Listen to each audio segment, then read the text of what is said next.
Welcome to Wing Chun DC lesson 2 or tutorial number 2. Last time we did a Chi Sao tutorial. I'm going to do another Chi Sao tutorial again today because people messaged me saying it was really helpful.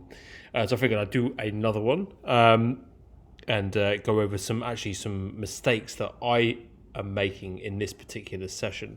So I thought you guys might find this of value. So I'm going to get going. This is Derek. You guys probably remember Derek, who's not training with us at the moment. Hopefully he's going to be back soon. You're going to see, I'm going to try and point out the mistakes on both sides and, who did what when and the positives and what can we kind of take from it? What can we learn from it? All right, so I'm going to get playing here. Okay, so straight off the bat, as you can see, this is important, right? So when you start doing Chi Sao, right, you'll notice that as I go in, right, as soon as we make contact, I'm going in, right? So I'm not looking to play Chi Sao. I'm not looking to just move my arms about randomly for fun.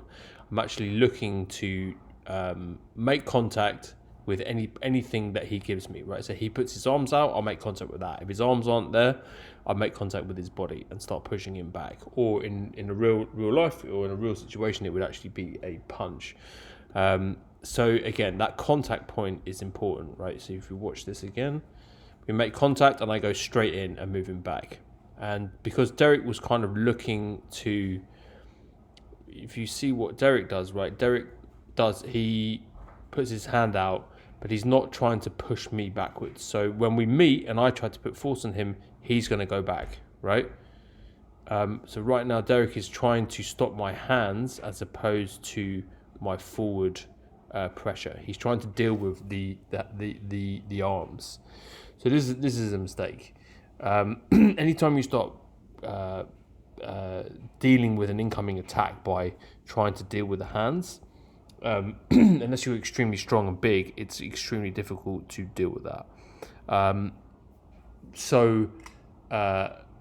You develop it's a bad habit if you develop this, if it's not trained out of you. Okay, so we keep going. So you see basically also Derek's elbow. If you can see the mouse here, right? Derek's elbow is open here. So you'll see we go back a bit. Right, so I can go in easily, right? I can go in again, right? And I can so I went in on him several times here. Pretty easily because his elbow is out here. So all I need to do now is keep my elbow in. And he goes back, right? So now I'm on the outside, right? So my arm's on the outside of his arms. So what I'm doing now is I'm basically connecting to his feet, right? So I put pressure, so the pressure comes through my body into his body. If his shoulders are tight here, you can see the arrow here. If his shoulders are tight and he's not internally connected, he's going to go off balance because I can find his feet really easily, right? Oh, okay, so here, right? In fact, that's a classic example. I made a mistake there. So Derek actually pushed me back. I didn't manage to find his feet properly. So I see, hey, there you go. He pushes me back. He's doing absolutely the right thing here. So he goes for my, if you go to here, he pushes my elbow. Boom, and pushes me back. He moves my structure back. So that's actually the correct thing for him to do. So I didn't do a good job there at all. I'm trying to recover here. So as soon as I recover, again, this is an important thing to remember, is that when you're pushed out of position or you're pushed backwards, the most important thing you can do is to come straight back at your opponent and get back in their face and start putting forward pressure on them again. So it's really disconcerting when this happens. And if you just stick to that, if you get pushed off, don't quit at all. The first thing you should do, as soon as you get pushed off balance, come straight back. So that's super important. Hold on, and we'll keep going. They're pushing back. Look, now from this position here, you can see I've got an angle on him now, so I'm coming to the Derek's side like that. So I can basically push him into the wall because I've got an angle on him and I'm controlling his elbow, controlling his left elbow rather. And see, he has a hard time. We'll rewind that bit there again. Okay, so I screw up, come back, attack his. I'm moving to his side, or I've turned him, so I'm now giving him pressure on onto his left elbow. And taking an angle. So now to stop this coming in, he has to turn to face me, which he can't do because I'm controlling his elbow. You control someone's elbow, you can stop them turning towards you. If they turn towards you, they can deal with more pressure. Because they go pushing into the wall. Okay, we're going to reset here. So again, I go straight in. If I can find an opening, I find an opening. I start to push him back. And Derek's still here. If you can even look at Derek's eyes, right? Derek is looking. He's kind of looking at the hands, right? So his mind is sort of. He's not focused on kind of what he should be focused on, which is my forward pressure. Okay, so they're going in again. So I'm continuing to just to push him back there. And taking advantage of his elbow positioning, which is out. I've gone in again here. Right, so I go in again and push him back. So he's having a hard time dealing with the forward pressure where he's attacking actually pretty well, but he's attacking not with forward pressure. So he's getting his arm in sometimes, but he's not actually finding a way in. So we'll go back, we'll skip back a bit. We'll look at that, okay? So actually from here. Yeah, okay, so I've come underneath him. My arms are underneath his arms here. I'm leveraging underneath from my hips and my heel. I'm coming underneath and disrupting him, disconnecting his feet from the floor and going in. Okay, we start again. I'm just continually going in, exploiting his elbow position. His elbow is both his elbows are badly out. So there I can keep coming in and attacking and getting him in the jaw. Remember, that would be in a real life situation, that wouldn't be a push, that would be a punch. So every time someone's elbow is open, you can push them, they push their face, but that push would be a punch. Obviously, we're not going to do that in training because we don't have any training partners left. But that's the idea. Okay. Reset again. I'm exploiting this. If you look at Derek's right arm, his elbow is continually coming out, and I'm able to exploit that quite over and over and over again. We're going to reset here.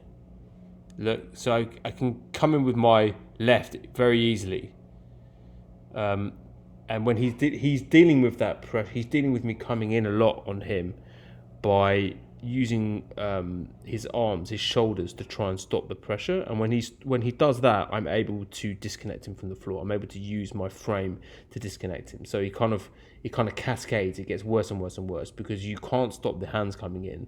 So you start using muscle to try and stop it.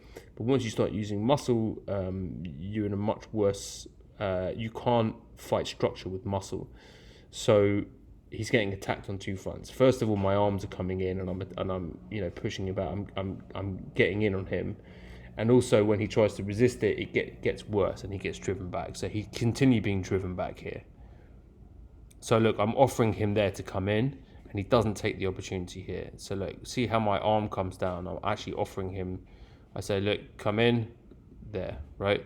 So I'm opening that. If you're doing Chi Sao correctly, you go in straight away.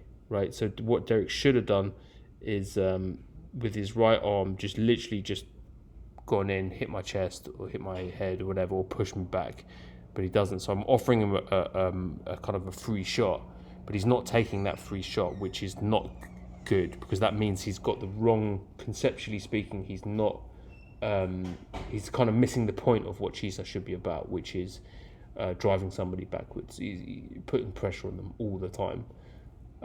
To make my life difficult, to make my life miserable. It's not to say Derek is doing a bad job. He's actually doing a pretty good job. But you can have these lapses which happen to all of us that have to get ironed out over time. You have to get rid of that sort of training habit. because that can be pretty bad if you do that. If you forget kind of what you're doing. Okay, so then I catch his arm. I had like 5 seconds to catch his arm, so I can catch it easily when he moves in. So I'm continuing to put pressure forward on him.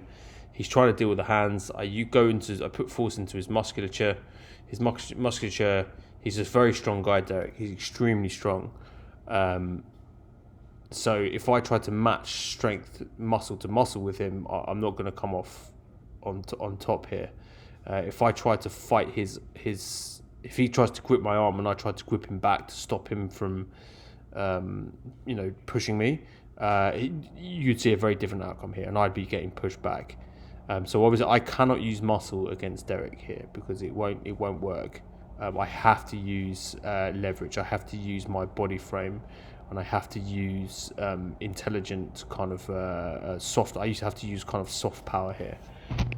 So we'll keep going. So Derek makes a mistake. His elbows are open, wide open. So I go in again with the left.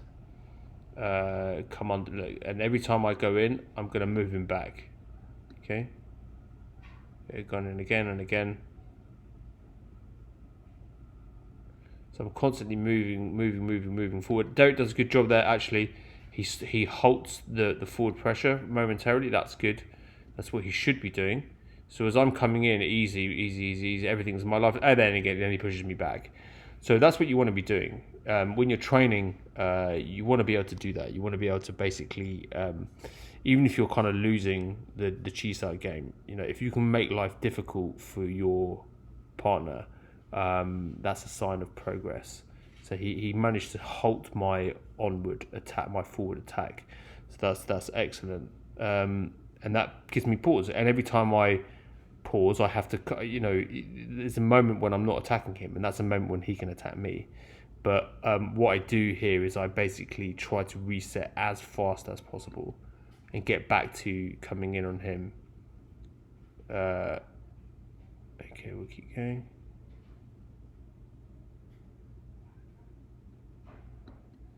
So you'll see me using chops to the neck sometimes as well, right? So you'll see quite a few of these.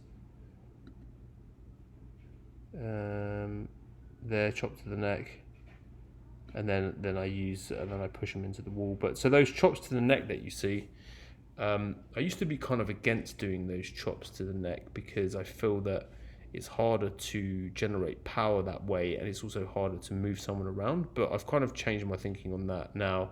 Whereas if you're able to root and connect to the floor properly and change and shift your weight properly, you can connect as you strike someone with the what you should be able to do with chops, the diagonally downwards chop, is if you connect to them slowly, and if you can move them around with that chop without hitting them, if you can actually move their whole body frame around with that particular arm movement, it means you can generate power as well. So there are 2 stages to being able to develop chopping power as a strike, and that first stage is to be able to move somebody around from that position with your arm in that kind of diagonally facing position. So we go over that in class. When I next see everybody, we'll go over that some more. And then here, look. So anyway, I go in, chop there. So here, he's doing a good job of stopping me coming in on the inside, right? So Derek's elbows are actually in here at the moment, so they're quite. It's quite good actually. He's doing a good job of stopping me coming in. So now I go to the outside, but he's using his shoulder a little bit here, and he's trying to create a frame here to stop me from attacking him from the side. So basically, what I'm going to do here is I attack him from a different angle, and I'm able to push him into the wall. So again, I keep testing his structure, and his structure is being tested, and he's having a hard time. So you'll see that again. 1 second. Go in. He goes. His elbow's in a good position, but then I attack him from. I put pressure onto his head using my left arm, and I change the direction of the pressure and move him sideways instead. So he wasn't ready for that. So then he loses his balance, and then he goes into the wall again. So I actually do the same thing to him twice.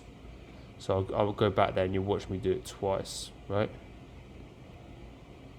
1, he comes back, he comes out. 2, and I move him back again, right?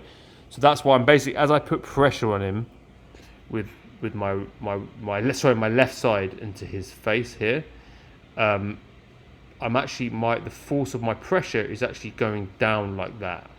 It's going down towards his opposite side, right? So I'm forcing him I'm checking how good his structure is on this side, and if he's not structured correctly, he's going to move, right? He's going to lose his balance, which is what he did, which allowed me to push him into the wall twice. And again, it's not because I'm using muscle here, it's because I'm essentially putting my structure through my arm, and I'm applying leverage or pressure downwards into his musculature. The pressure goes down like that, right? And it depends on how well interconnected he is how well internally he's connected, and how good his connection to the floor is, and if there are flaws in it, he's going to move, which is what I did. So there you go, moving back again. Yeah, there it comes back, and there we go. So that's the end of the Chi Sao. So anyway, I think the key takeaways for this are, first of all, is that when you make contact with your opponent, as soon as you make contact, you give them forward pressure, right? Forward pressure, forward pressure, forward pressure. The sort of one fundamental mistake that Derek made really was that he wasn't giving me back consistent pressure. If he gave me back consistent pressure, I wouldn't be able to do half the things that I was able to do. He actually did. He moved me back a couple of times, and he did that. He interrupted my forward pressure, and that was good. He did that really, really well, and basically disconnected me from the floor, which is what obviously I don't want. I don't want to be disconnected from the floor, because every time I disconnect from the floor, I got to reconnect myself and then find leverage against him. So I'm almost 2 moves away. Like, once you can disrupt someone's attack once, it buys you an opportunity to attack them. So that's really what you're trying to do with Wing Chun, is try to find that space.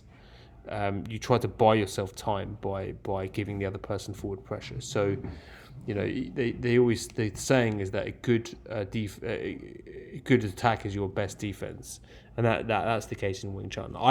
I start attacking immediately in Wing Chun always, because I don't want to have to make up for lost ground, because as soon as you start to just absorb the other person's attack, you're already on the back foot. If you're on the back foot, it can get worse and worse and worse quickly, and you have to start interrupting them as they're putting forward pressure on you. And interrupting people is actually quite difficult.